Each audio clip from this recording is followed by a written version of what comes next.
നീ എവിടുന്നാടാ? മറ്റേടത്തുനിന്ന്. എടാ വണ്ടി മാറ്റി, എനിക്ക് പോണം. ഒരു കാര്യം പറയാണ്ട്. എനിക്ക് സന്ധ്യക്ക് മുമ്പ് ചരക്കിറക്കാനുള്ളതാ. അതിനേക്കാ വലിയ ചരക്കിന്റെ കാര്യ ഞാൻ പറയാൻ പോണത്. ചന്ദ്രേട്ടൻ വേറെ ജോലിയില്ലേ, നമുക്ക് പോവാം. നീ പോടാ. അത് ഈ പിള്ളേരെയൊക്കെ പാടില്ലാത്ത കാര്യ. നീ വന്നേ. പിള്ളേര് പറഞ്ഞ അത്രയ്ക്ക് അങ്ങോട്ട് കൊച്ചാക്കണ്ട. എടാ നീ ചന്ദ്രൻ ഉദിച്ചോർണ കണ്ടിട്ടുണ്ട്? പിന്നെ ഇതാ ഉദിച്ച് നിക്കല്ലടാ ചന്ദ്രൻ. അയ്യടാ കുന്നത്ത് വെച്ച് വടക്ക് കണ്ടിട്ടുണ്ടാ? ചന്ദ്രക്കതിൽ കടഞ്ഞത് കണ്ടിട്ടുണ്ടാ? വയനാടൻ മഞ്ഞൾ മുറിച്ച പോലെ കണ്ടിട്ടുണ്ടാ? നിനക്കെന്താടാ വട്ട് പിടിച്ചോ?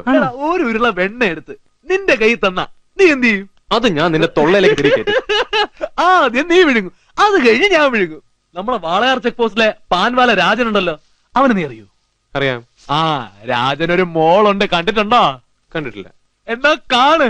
യുവ ഹൃദയങ്ങളിൽ ഒരു കാന്താരി മുളക് ഒടിച്ച് കുത്തിയ മാതിരി അവൾ ഇങ്ങനെ ഒരു ചിത്രശലഭത്തെ പോലെ മീട്ടാപ്പാൻ മീട്ടാപ്പാൻ മീട്ടാപ്പാൻ മീട്ടാപ്പാൻ പാൻ लो भैया।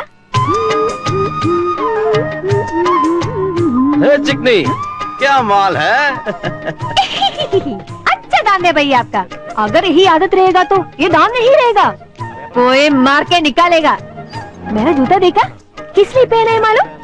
बस चलने के लिए नहीं, तुझ जैसे हरामियों को तोहफा देने के लिए। बीड़ी सिगरेट मुर्गन पान पराग ആ ചേട്ടാ സുഖാണോ? ഒരു 400 പീസ് എടുക്കട്ടെ ചേട്ടാ. മൊത്തത്തിൽ കൊടുക്കൂ. എന്തോ മൊത്തത്തിൽ കൊടുക്കൂന്ന് ചോദിച്ചതാ. പിന്നെന്താ, കൊടുക്കാല്ലോ. വേണോ? എന്റെ പൊന്ന് ചേട്ടാ, 2 വയറ് കഴിയാൻ വേണ്ടിട്ടേ പൊരിവേലത്തി പെട്ടിയും തൂക്കി നടക്കണേ. ഇറച്ചി മുട്ടയും കോഴി ബിരിയാണി ഒന്നും വേണ്ട, അരി മേടിച്ചാ മതി. കളിയാക്കല്ലേ. ഒരു പാക്കറ്റ് ഗോൾഡ്